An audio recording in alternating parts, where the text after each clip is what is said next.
Hey guys, today I'm going to go over the downfall of Incendius. Now this is a server I played on since launch, and I'm going to go over how what was essentially a perfect server, potentially the best server in all of Classic, just a few months ago, and how now, as of the recording this April 10th of 2020, it is now pretty much destroyed, and many Horde guilds have transferred off, and there's a huge imbalance favoring the Alliance now on the server, and just how we got to this point. And there were signs and warnings along the way as to what was happening. And I guess we can this population chart really tells the tale of what happened. Back in December, there was, you can see here at the end of December, there's a slight Horde favor over Alliance. But the server population is healthy. It's still a high population realm, and all is well. But you can see as the weeks go by, the population of the server goes up and up and up, and it starts favoring Alliance more and more and more.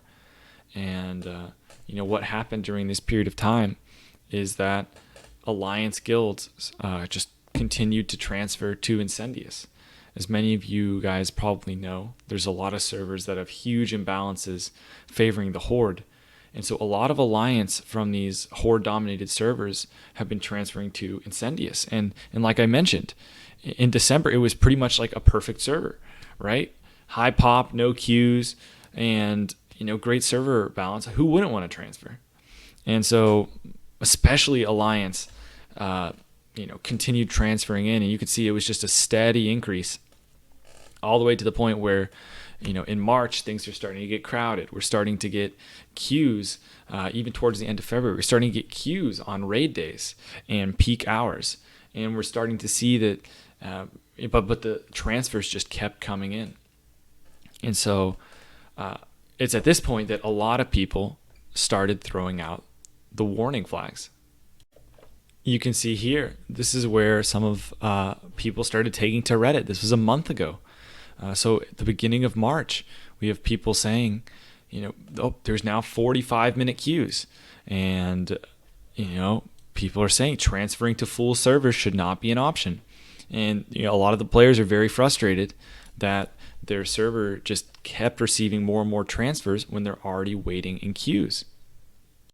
We could go on and on. There's multiple threads about how Incendius is dying and how things are getting out of control, and forum posts saying to lock Incendius, but nothing was done all the way up till into April.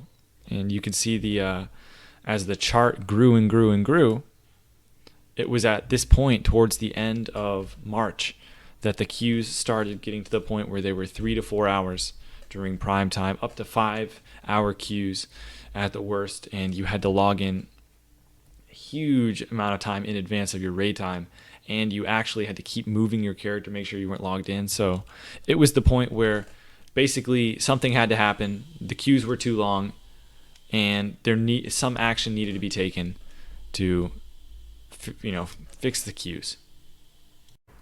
But as we now know, Blizzard didn't do anything until the queues got to that extreme point, and then they opened up for free server transfers. Now, you were able to select a few realms. Earth Fury, you could select Thalnos, which no one is going to go to because it was 99% Horde. There was a PvE server option, and there was also the option to transfer to Netherwind. And at first, you had the first day, there really was not a lot of action, and not a lot of things happened. People didn't start transferring right away. But as a couple days in, more and more Horde guilds started to transfer, and we started noticing that no Alliance guilds were transferring for the most part. There was just a couple. And so what ended up happening is more and more Horde guilds transferred.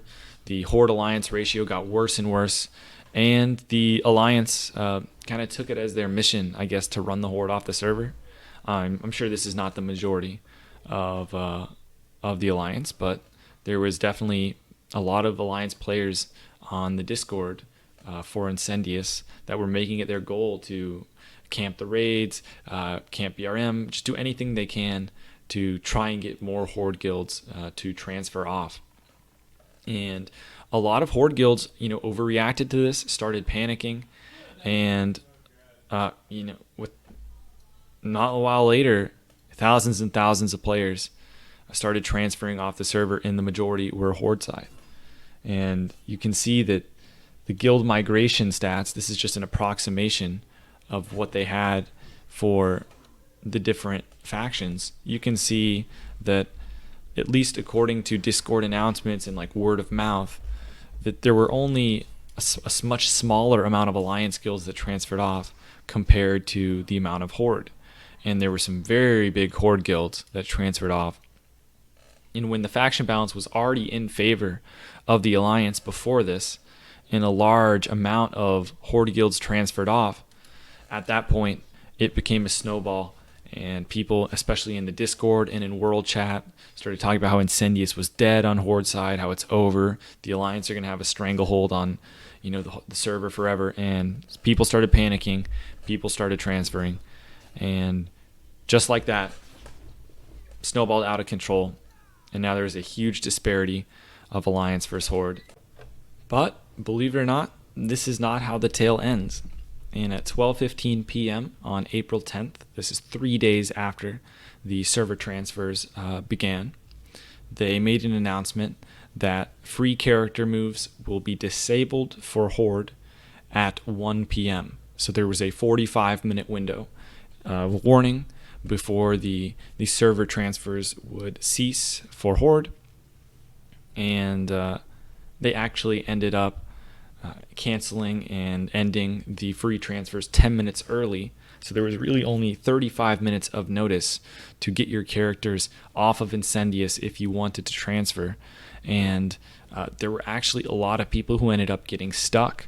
And while I'm sure some people realized that they might pause the transfers if the Horde Alliance ratio got really far out of whack, in the original announcement, they actually only warned that destination realms might get full, and there was no warning that they might potentially stop transfers for servers that had their faction balance out of whack from people leaving the server.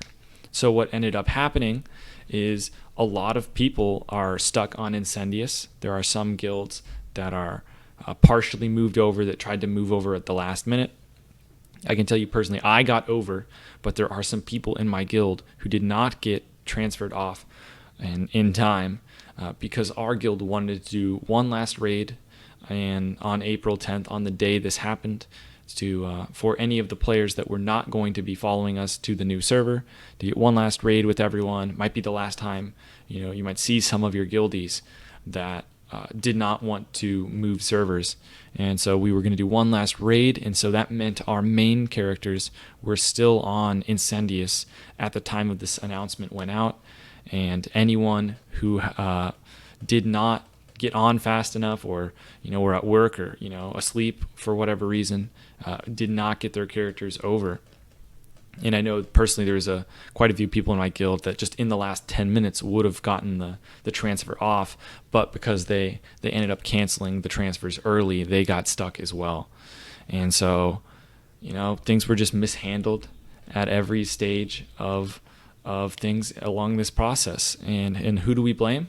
I think the number one blame, I think, goes to Blizzard for not disabling transfers into the full realm, especially in February and March. I think after that point, the server was already in a really bad state. There's not a ton you can do in April when you have 4-hour queues and you have a pretty significant faction imbalance favoring the Alliance, and you have a large population of Alliance players that just paid to transfer to the server and paid to transfer to a full server. And so a lot of these new Alliance players don't care about a queue, obviously, because they transferred to a server with a queue. So the chances that those Alliance players would then take a free transfer off is much lower than the Horde players, which a much higher majority of had been on Incendius since launch. So I think the biggest mistake was not preventing the server transfers earlier. once the server was already in a bad state, I don't really know what could have happened. There's potentially some blame for some of the alliance players that took it as their mission to try and run Horde off the server, and they succeeded for sure. A lot of Horde guilds transferred for that reason and got scared of being unable to enter raids with world buffs and stuff. So unfortunately, Incendius is no more. It's a sad day, but thanks for watching, guys, and I'm sure Netherwind will be a great home as well. And I'll see you guys next time.